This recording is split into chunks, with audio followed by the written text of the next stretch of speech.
बहराइच के मेहसी से विधायक सुरेश्वर सिंह ने एक प्रेस कॉन्फ्रेंस आयोजित की, जिसमें उन्होंने कई महत्वपूर्ण मुद्दों पर बात की। उन्होंने खुलासा किया कि हाल ही में उन्होंने 8 लोगों के खिलाफ एक एफआईआर दर्ज कराई है। ये मामला क्षेत्र में चर्चा का विषय बना हुआ है। आइए देखते हैं प्रेस कॉन्फ्रेंस में उन्होंने क्या कहा। विधायक जी, प्रेस कॉन्फ्रेंस बुलाने का उद्देश्य क्या है? प्रेस कॉन्फ्रेंस बुलाने का उद्देश्य आप लोगों को आपके माध्यम से सच्चाई बताने का है। अखिलेश यादव जी ने एक्स पर ट्वीट किया है कि भारतीय जनता पार्टी के विधायक ने भारतीय जनता पार्टी के ही पदाधिकारियों पर दंगा करने का मुकदमा लिखाया है। ये सरासर गलत है। अगर किसी को आधार लेकर के वो चुनाव लड़ना चाहते हैं उत्तर प्रदेश का और चुनाव जीतना या चुनाव में अपनी जमानत बचाना चाहते हैं, उसके लिए कुछ लिखे, हम कुछ नहीं कर सकते। एक बार हम एफआईआर पढ़ देते हैं, इसमें आपके सबके संज्ञान में आ जाए क्या है। प्रभारी निरीक्षक कोतवाली नगर बहराइच महोदय दिनांक 13/10/24 को महाराजगंज जोत चांदपारा में मां दुर्गा प्रतिमा के विसर्जन यात्रा के दौरान हिंसा में मृतक रामगोपाल मिश्र के शव को बहराइच मेडिकल कॉलेज के समक्ष गेट पर रखकर भीड़ प्रदर्शन कर रही थी।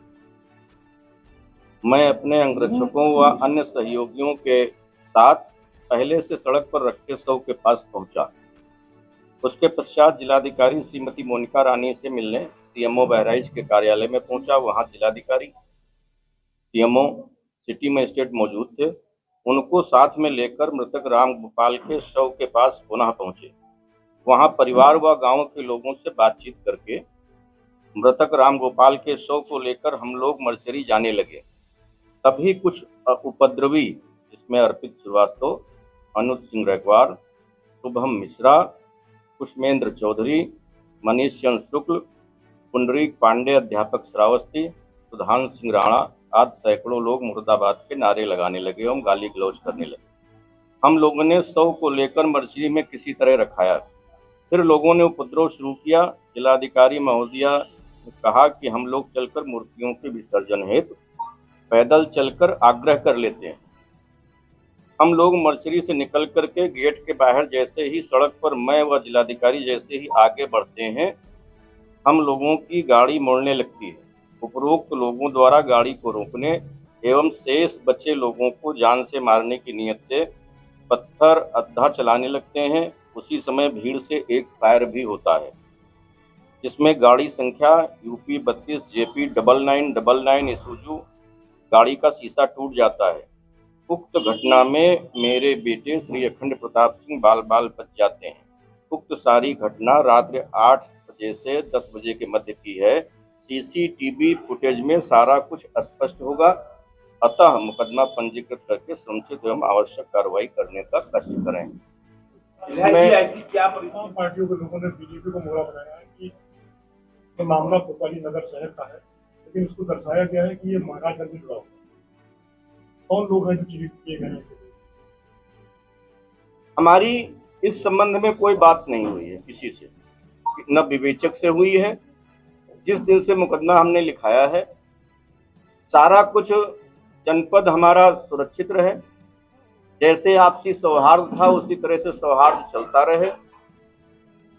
बीच में फिर हम गए थे, परिवार के लोगों से मिले थे।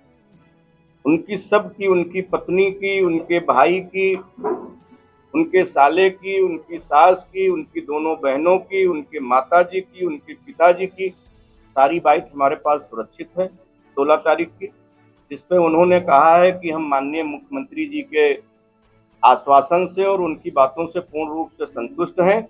और 16 की सुबह उनके पिताजी आदरणीय कैलाश नाथ मिश्रा जी ने हमको फोन किया था कि विधायक जी आ जाइए, यहाँ कुछ बाहर के पत्रकार आते हैं, कुछ गांव के नेता या अगल बगल के रिश्तेदार आते हैं, हमारे मुंह में बात डाल करके उसको कहलाने का प्रयास करते हैं। हम बहुत परेशान हैं, तो आप आ जाइए, हम आपको अपनी बात बता दें, हम इससे मुक्ति मिल जाए, क्योंकि हम मुख्यमंत्री जी से पूर्ण रूप से संतुष्ट हैं। उसमें बलबा की धाराएं हैं 147, 148, 149 जो पहले होती थी, वो परिवर्तित होकर के 191 और उन धाराओं में परिवर्तित हो गई।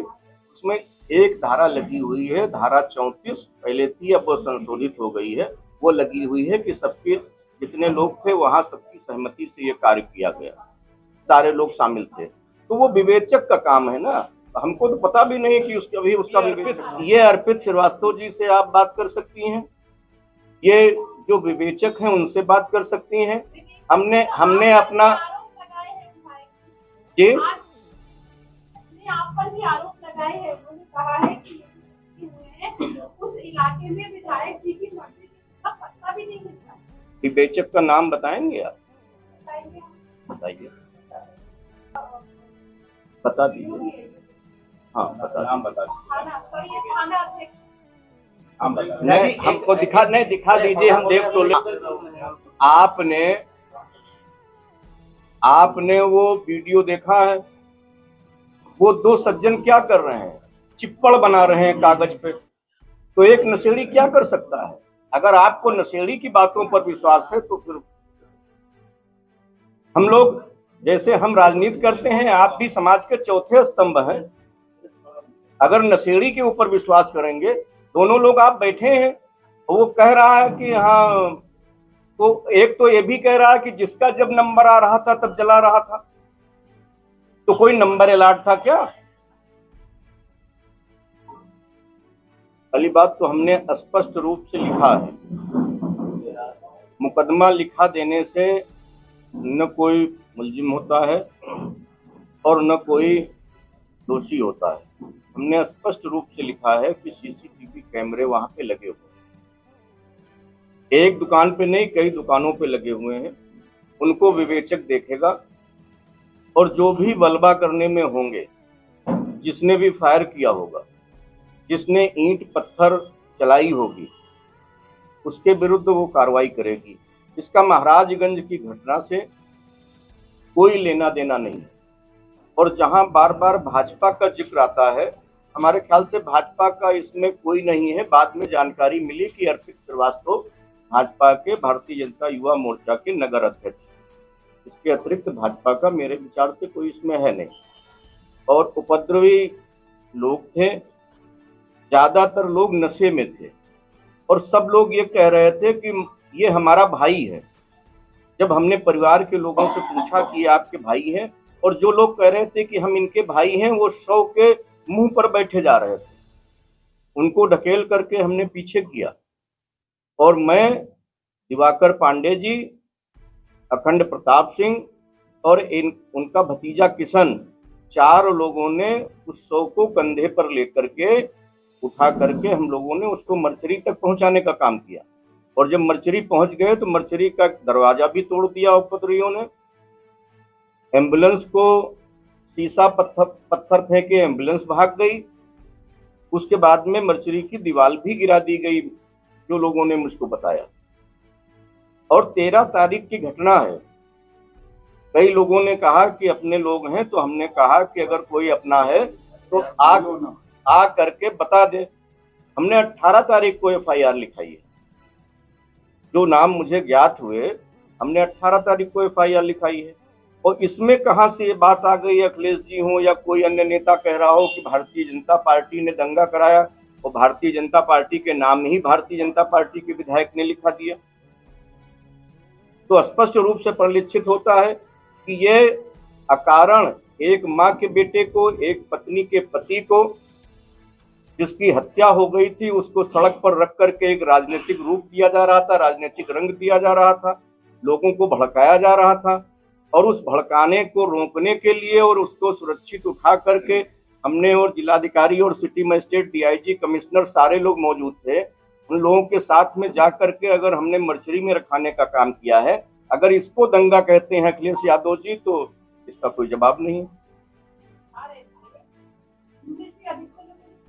विसर्जन में जा रहे थे जो माता के भक्त थे, वो तो शराब पिएंगे नहीं। कुछ उपद्रवी लोग हर गांव में होते हैं, हर मोहल्ले में होते हैं। कोई ये कह दे कि हमारे समाज में उपद्रवी हैं, दूसरे समाज में नहीं है, दूसरे समाज में है, तीसरे समाज में नहीं है। कुछ लोगों को इसी मेले के बहाने ही नशा करने को मिल जाता है। तो ऐसे लोग मौजूद थे, उनके बारे में स्पष्ट कहा जा रहा है। उनके खिलाफ कार्रवाई हो रही है और खिलाफ कार्रवाई भी हो रही है विधायक जी ऐसे लोगों को चिन्हित करके। रास्ता